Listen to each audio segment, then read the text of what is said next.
Hi, everybody. I'm Brittany Lewis, a breaking news reporter here at Forbes. Joining me now is Katie Jennings, a senior writer covering healthcare technology. Katie, thank you so much for hopping on. Thanks for having me. Of course, as you know, we've been covering ChatGPT. We've heard about the implications that it's had on our everyday lives now for months.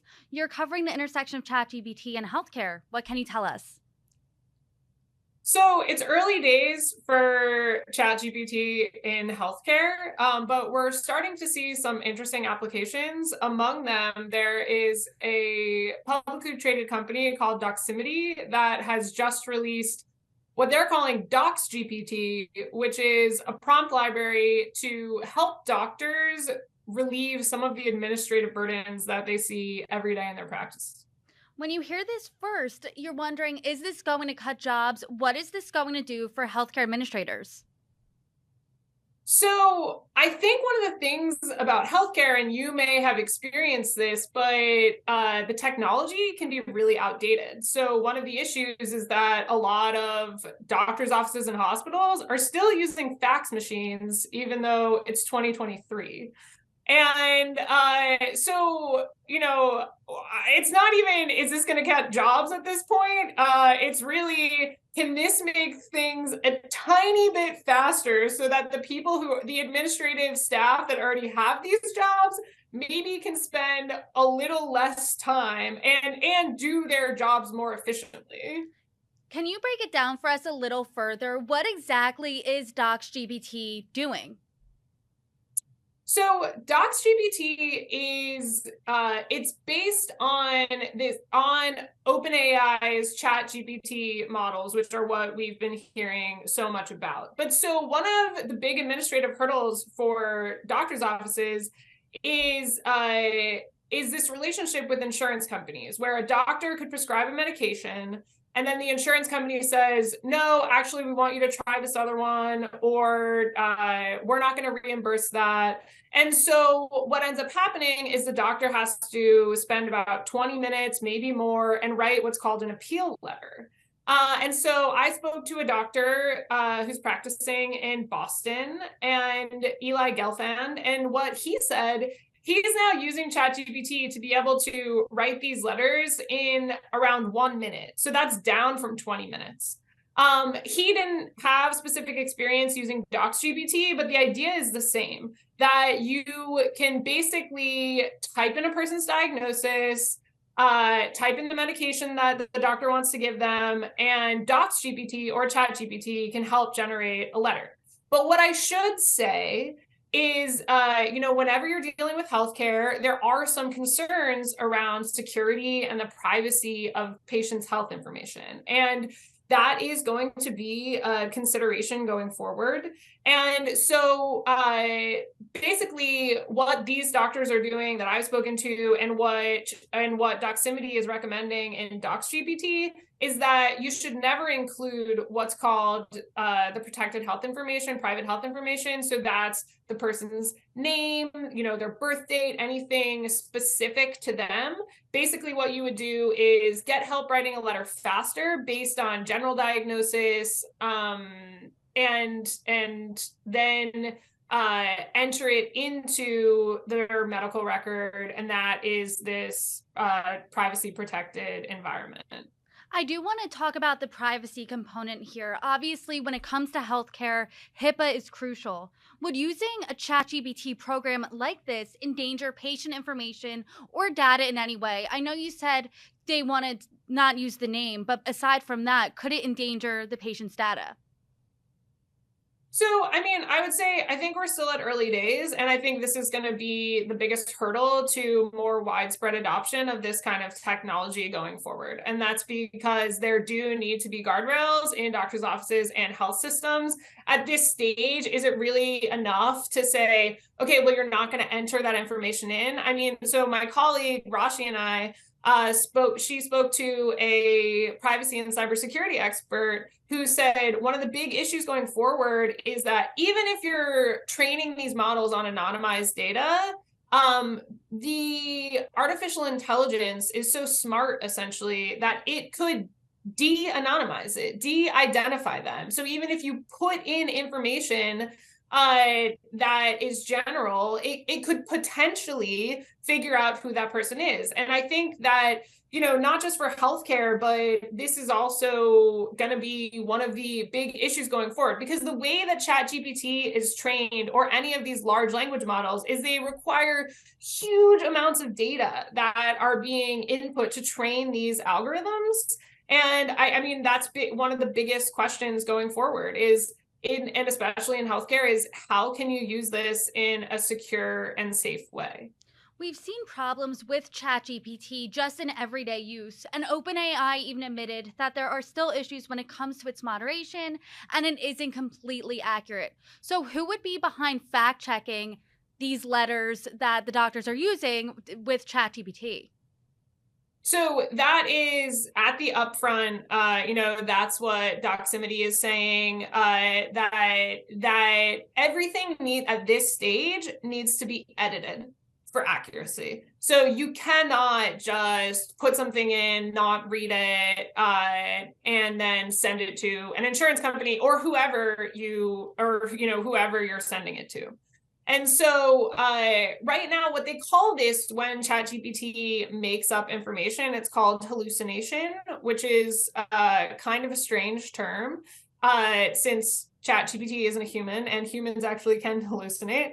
But I think really what we heard from investors, from startups in the space, I'll quote one, Morgan Cheatham from Bessemer, where he said it needs to be a crawl, walk, run approach. So there really needs to be a human in the loop in terms of any applications. And then the other thing is I think in healthcare, what our story is about is where this is starting is in back-end administration. So where you could say, the stakes are lower than in being involved in direct patient care.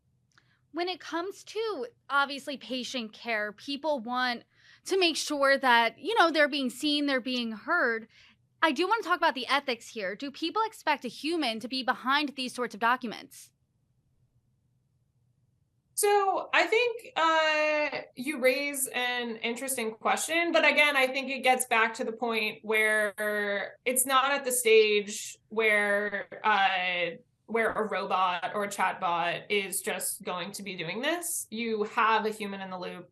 You have a doctor or administrative staffer who, even if they're just using this as a tool right now to speed up an administrative process, and the human still has final sign off. And I mean, what I would say in my own personal experience is, I know how overworked my doctors are, my primary care doctor. If she wants to use this to speed something up, and as long as she reads over the letter before she sends it, I would be okay with that. But again, I do think that is going to be a question going forward in terms of expectations and for patients. And I mean, with all of these things, I mean, consent is always big in healthcare. So as we start to see more of these technologies in use, there is going to be this element of patient awareness, patient consent. Even though I don't necessarily think that patients would have to consent to, something that's happening in the back office like this. Katie, obviously, getting paperwork faster from the doctor's office sounds like best case scenario, dream come true. You said from a patient perspective, you would be okay with this, but I do want to hear about other responses. How are doctors, administrative staffers, and investors responding to this technology? Sure. So I think there's a lot of trepidation among healthcare workers when it comes to technology in healthcare. And that has to do with this history of just really bad implementation. So over the past decade, there's been a big push to have electronic medical records that's digitizing your medical history and all of that. That was supposed to make things better and faster for everyone.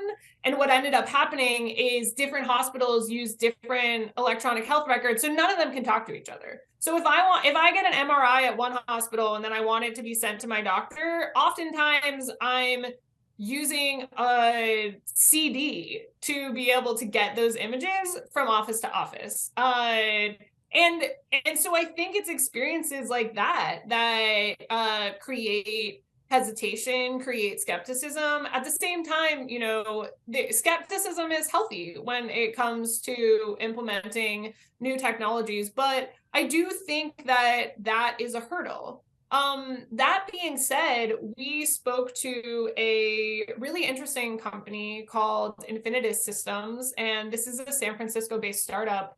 And what they have done is created a bot that, on behalf of doctors, makes phone calls to insurance companies to verify a person's benefits. And so again, this is speeding up what is a time-consuming administrative process. But the CEO of that company, Ankit Jain, you know, he is very optimistic. He sees a future where you would basically, it wouldn't exactly be robots talking to robots, because this would be happening over an API. But the idea is that you would have almost instantaneous approvals or denials, because this could be happening using technology. Do I think, you know, something like that, it's going to take a long time for widespread adoption? Absolutely. And it goes back to what we were talking about earlier, which is there's going to be concerns with these models around how they're updated. There's going to be concerns around their truthfulness, their accuracy. Those are the issues that we've seen, you know. But what it's going to take is, it's going to take those first movers. It's going to take a couple of hospitals, big health systems, who say, I'm tired of how long this admin is taking, and I want it to get better. And that's what investors are putting money towards. That's what new startup founders are creating. And like everything in healthcare, it moves slowly. You know, this isn't going to be a change that we're going to see overnight. But I think there's appetite right now. It may be kind of slow moving, but to apply these technologies where it's appropriate and where it can help kind of bring healthcare into the next century, since it's still stuck in, sometime with the fax machines, it's stuck in the 60s. With the fax machines, the CD-ROMs, definitely still stuck in the 60s. And I know you're saying that we're still in the beginning stages. Things within the healthcare industry do move slowly, but do you think this has the potential to really radically change the healthcare industry as a whole? So it depends on if we're talking about something like ChatGPT, or if we're talking more broadly about the possibility for generative AI and large language models. I think, again, like patient-facing care is where things are going to move the slowest. Where I do see a lot of investment and this generative AI technology being applied, it's probably going to be for things like drug discovery. It's being used for diagnostics. So say to help identify issues on x-rays or something like that. And these are all in varying stages. I mean, if you're asking me, is this going to revolutionize healthcare tomorrow or even in the next couple of years? So I would say no, because doctors and hospitals are still using fax machines, and that technology is 60 years old. Can ChatGPT ever use a fax machine? So, at present, I would say no. I don't know what's coming down the pipeline or possible. But so to go back to what Doximity is building, they have identified this problem. And so they're integrating their DocsGPT tool into their online fax tool, because they've realized that these faxes are still happening. So they said, okay, instead of an actual physical fax machine, we're going to do online faxing. And now they're integrating this ability to write, you write the letter and then you're able to send it in an online fax. So right now I feel like that's the closest thing. Katie Jennings, thank you so much. Thanks for having me.